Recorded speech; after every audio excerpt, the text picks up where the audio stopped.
and today we're at the Gamekeepers Inn in Mapledurwell.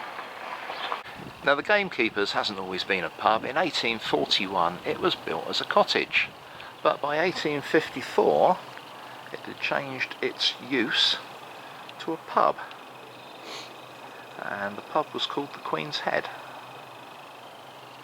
Now from the pub we're going to walk uphill along the lane.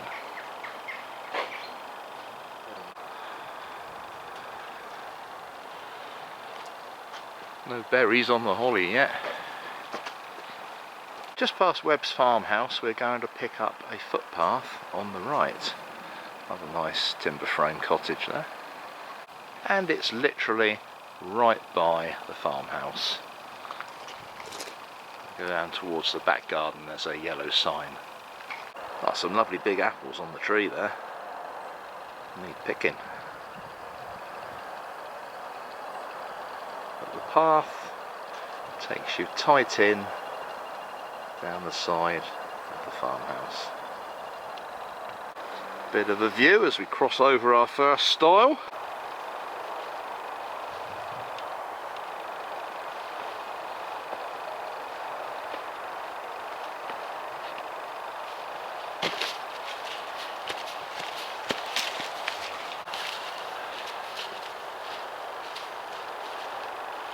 Mapledurwell, strange name, but it's quite simple really. In Old English it's the spring or well by the maple tree.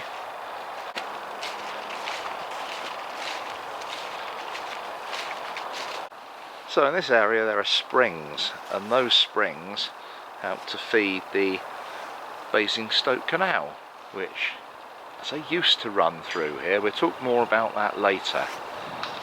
And this used to be the village allotments. And this one's a change from a war memorial. It's a World War I centenary tree plantation. Some would say nicer because the trees grow and last, not forever, but for a long time.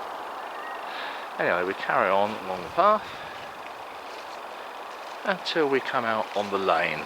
And this overgrown waterway is part of the Basingstoke Canal, and we're going to walk up the lane with the canal to our right. Would have been a towpath, I suppose. So a slight hump in the road there might have been the site of a canal bridge. We've got Crosswater Cottage, so it might well be. And East Side Coach House. And we're taking the footpath on the right, just past the East Side Coach House. Now, talk a little about the canal. I mean, the walk is entitled the Dry Canal. It's not all dry, some wet bits in a minute, but they're not usable. This is the 5 miles of lost canal, and the reason it's lost and unusable is primarily due to the collapse of the Greywell Tunnel in 1932. Never that successful a canal, and there's no boats been this way since 1913. But anyway, the canal's 37 miles long and it goes from Basingstoke to the River Way. But this is the 5 miles you can't take your boat on. And there it is down there. I better get a better view of it shortly. And we're going to take the footpath alongside the old canal. Now will you look at that, that almost looks usable for a few yards before it gets overgrown again.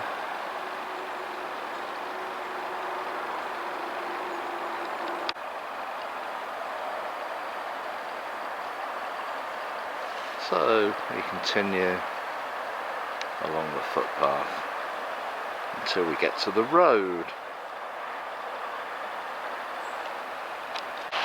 I don't know if that's an old spillway or something, or it might actually be to do with watercress growing. That looks very much like me,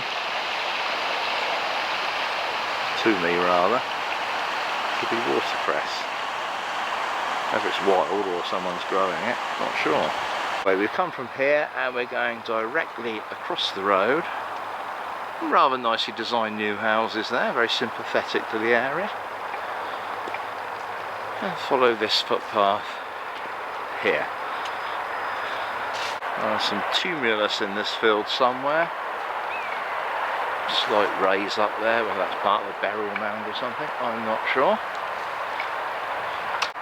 Now the canal is back down that way. We are going to turn right onto this road. So walk up the hill. So we'll pass a lane to our left which leads down towards the motorway. We're taking a path to the right. Now up the slope and through the barrier. Now there's the M3.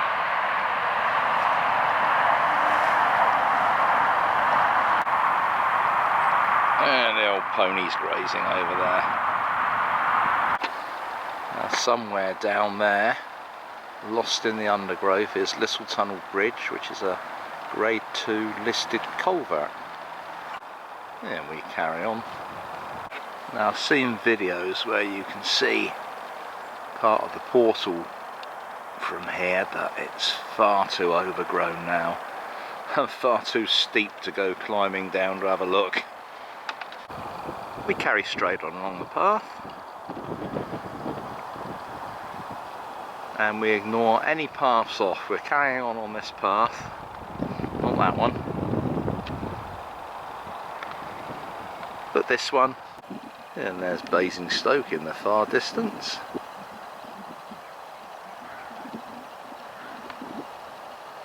And nice views from up here.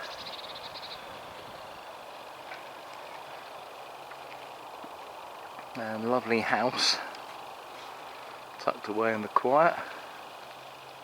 Nice big garden. But we're going to go between the white bollards to continue following the footpath. We're going to go left and follow this track down to 5 Lanes End. At the end of this footpath, we're going to take first path on the right. And this area is called 5 Lanes End. And the first path, sort of counterintuitive, it sort of goes back on yourself.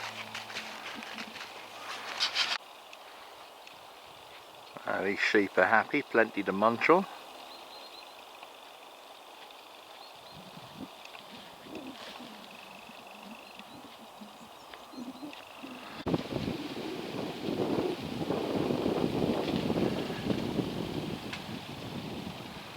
Sheep are having a great time in that field over there. Don't know what crop that is, they're growing to feed them. So don't miss this as we go into the little bit of woodland. There's a post on your right and a kissing gate, and we're taking this footpath across the fields.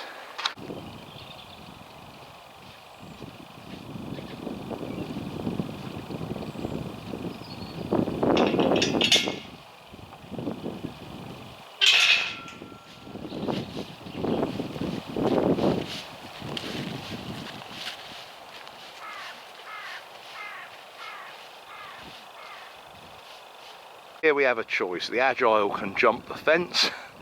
The rest of us will use the kissing gate to go straight on. And here we go. We've got a kissing gate, short stretch of path, and then we'll be back on the lane. But the first thing we're going to do is turn left along the lane to go and have a look at St Mary's Church. So this is a lovely walk up to the church through the weeping willows. So this is St Mary's, and as you can tell, it's a 12th century church. It's got a unique bell and it's inscribed Johannes es nomen ejus, and that translated is John is his name. And it's a very old bell. It was made by William and Ross Burford between 1373 and 1418 in London. So we've just made it after the service. Yeah, fantastic. Whatever you like.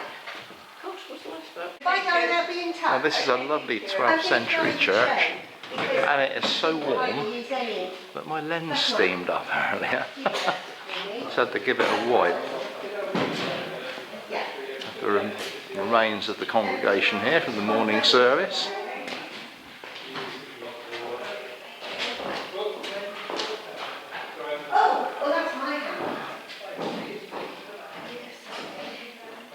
Nice little stained glass window.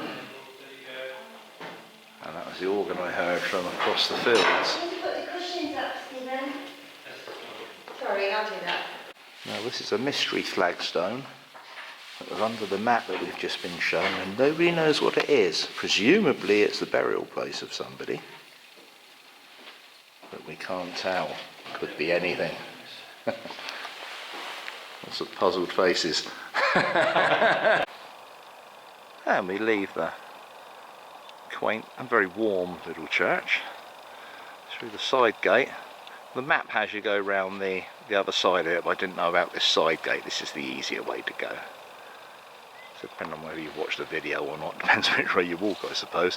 But you're going to turn right out of the churchyard to follow this path. Now much of Mapledurwell was owned for many years, I'm talking hundreds of years, by Corpus Christi College in Oxford. After a short distance you get the option to go left or to go right through the kissing gate, and the correct option is right through the kissing gate.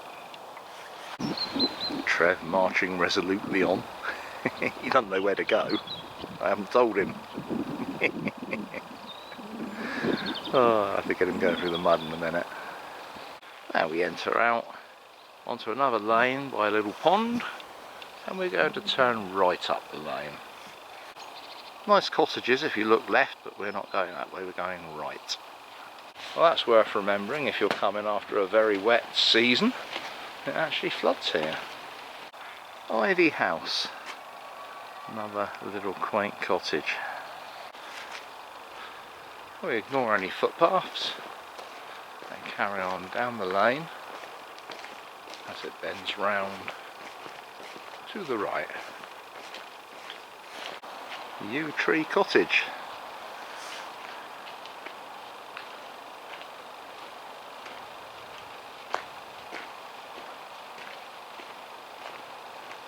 That's a handsome old farmhouse.